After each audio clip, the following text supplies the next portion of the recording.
So let's shift gears here a little bit because we've gotten a little deep and I love it. But let's talk about your book. Let's Sure. talk a little bit about your book. Tell us a little bit about what the book is, what the impetus behind writing it was, Sure. and what you plan to do with it.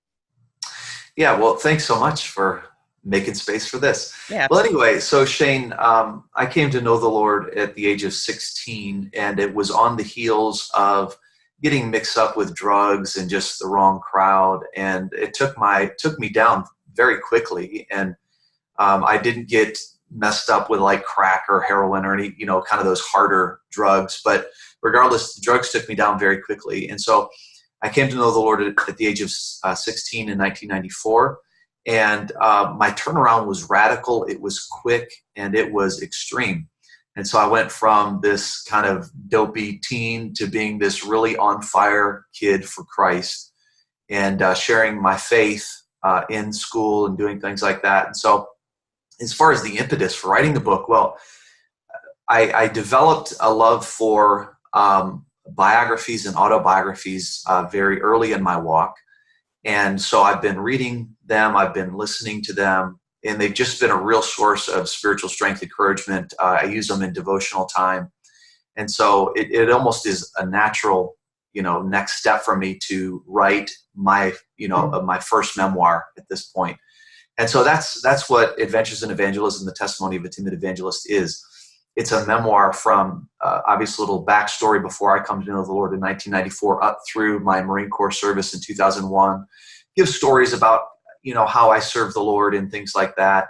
And I just told someone this the other day that my book is maybe even more of a handbook or guide on how to hear the voice of God, the ways that I have experienced him, wrapped up in my own personal story. So that's kind of the skinny on what it's about. And the reason that I wrote it was I've wanted to write books for years. And by the way, this is kind of one of the main takeaways for me at seminary. As you know, brother, we had to read and write a lot. I mean, that's all you do. I mean, it's really what it's about. So that gave me a real good foundation how to write and reference and do these different things. And so that was one of the kind of tools that I gained from seminary. But since I wanted to write, I put some work into this. I had an idea. Originally, the title was going to be Adventures in Teenage Evangelism. I changed that because I wanted to appeal to a broader audience. But so I had been working on this for years. I cannot honestly remember exactly when I started on it, but last year, at the beginning of the year, I probably had about 5,000 words put into this book and some ideas.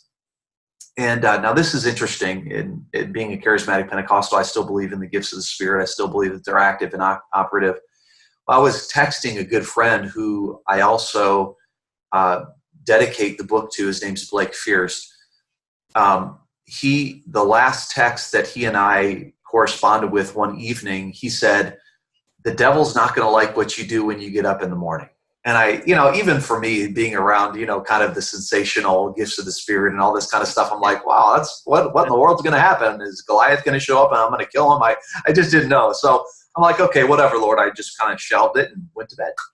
Well, I'm not kidding. At 2 a.m., I woke up and I felt impressed of God to write this specific book. And again, I had like 5 or 6 other book ideas, but it was this book.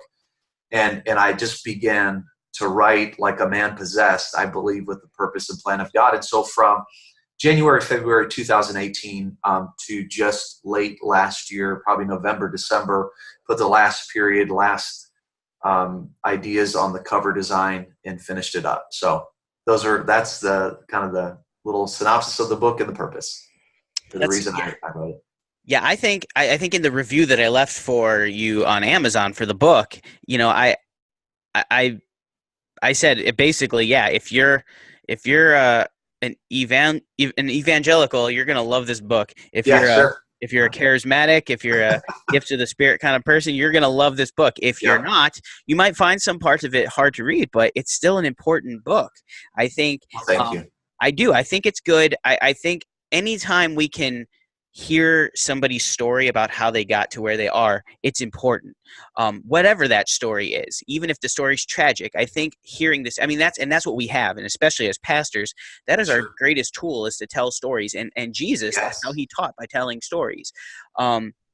It's funny, like you're talking about, and I read it, the your drug use as a young person, and you ever see people you just know they did drugs when they were younger? Yeah, I'm sure. Like, that's not you. That's not you. You do, like, it's like, to learn that about you is surprising, because you are super clean cut. You are like white bread American. Like, you are. That's so true. You don't look like life has been tough. Like, you started out rough. Now, me, on the other hand, I really didn't do drugs as a kid. I didn't even smoke any pot until I was an adult, and even then it was for a short amount of time. Like, I haven't spent a lot of time drinking in my life. But I clearly look like I've been ridden a lot harder than you. I don't know about that, but I do. You're being kind. But yeah, I think one of the best parts of the book, if you don't mind me just putting a spoiler out there, because it's early on in the book, is the story you tell about your your grandmother, basically praying and calling that out on you, just saying I read that and I thought about my own grandma, who was totally the opposite of that. My grandma was great. She was a loving, caring person, but my grandma was, I think she would have considered herself a Christian, but honestly, she wasn't having most of it. And my grandma would never have done anything like that for me, but my grandma gave me so much life advice. Oh, that's cool. That changed and informed, again, like very similarly, informed who I would become later on. And I still think of things like, don't lie, cheat, or steal. That was the one thing she, like, seriously, if I remember 3 things she ever said, it was don't lie, cheat, or steal, So as I read this story, I think the power in a story comes from the ability to hear somebody else's and see your own in it. Absolutely. And that story, in everything else in that book,